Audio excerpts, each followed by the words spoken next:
Mais Louis XVIII a voulu de la facile obéissance d'un peuple peu son prédécesseur, ne soupçonnait pas tout ce qui était caché sous le peuple impérial. Il ignorait le pain, les soucis, les obstacles sans cesse renaissant contre son gouvernement. Il ne soupçonnait que la passion de la liberté n'avait été que comprimée, que le mépris pour le dernier roi de sa race s'étendait encore jusqu'à lui. La haine et l'ancienne queue de la noblesse, indifférence pour la religion, la direction contre le clergé avaient repris de l'énergie sous le règne impérial. Le roi ne savait pas que l'empereur avait perdu beaucoup de partisans, dont toutes les grâces et fins qui, depuis le départ du roi actuel en 1811, une génération nouvelle s'était élevée, avait pris son rang dans l'état social, population sérieuse, pleine d'énergie, nourrie de fortitude, exempte des murmuries de la superstition, certains des collèges pour courir au champ des batailles, acquis toutes les carrières des sciences et de l'ambition étaient largement ouvertes et qui ne trouvaient d'obstacle que par incapacité. Personne n'avait dit au roi que toute illusion pour la majesté du trône était évanouie. L'empereur n'avait jamais été monarque. Du moins, les peuples n'avaient jamais senti pour lui cette espèce de superstition qui avait environné Louis XIV et Louis XV. C'était le grand homme qu'on admirait.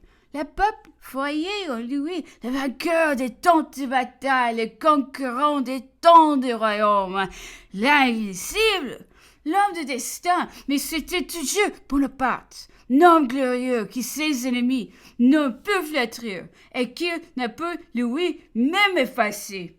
Louis XIII, en rentrant, ne retrouva donc plus l'auréole de sa maison, plus les gens de bon sens et de sang-froid, et il ne fut plus qu'un vieux gentilhomme de Versailles, que la force des circonstances faisait monter sur un trône nouveau.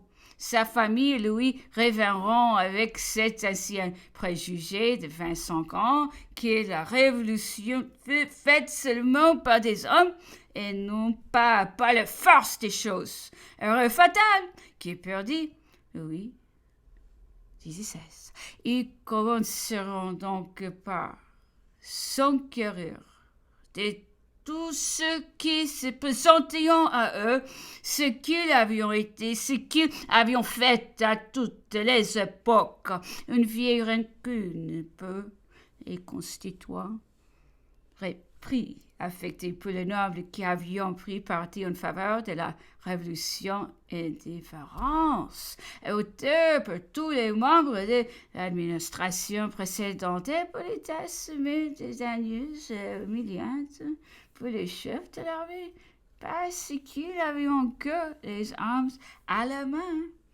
Les souverains étrangers au milieu de l'ivresse de triomphe feront cependant la sagesse de ne pas trop en abuser. Et loin de traiter la France avec la violence d'un vainqueur qui se croit tout permis, ils seconderont les partis de patriotes dans leurs efforts pour que la France ne fût pas déshéritée dans son malheur.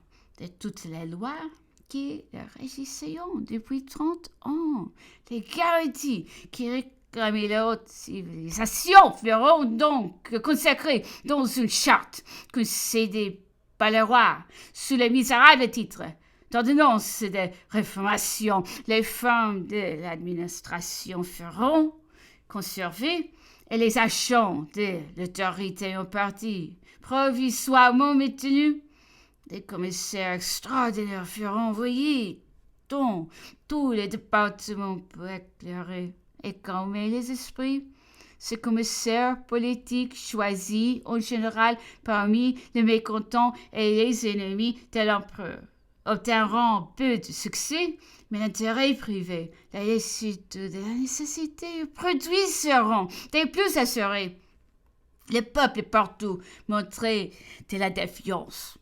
Mais je ne doute pas que, si le gouvernement eût marché avec fermeté et bonne foi dans les principes que la charte avait proclamés, il n'eût obtenu assez promptement, sinon une affection vive, du moins la confiance et l'oubli des préjugés dont il était entouré.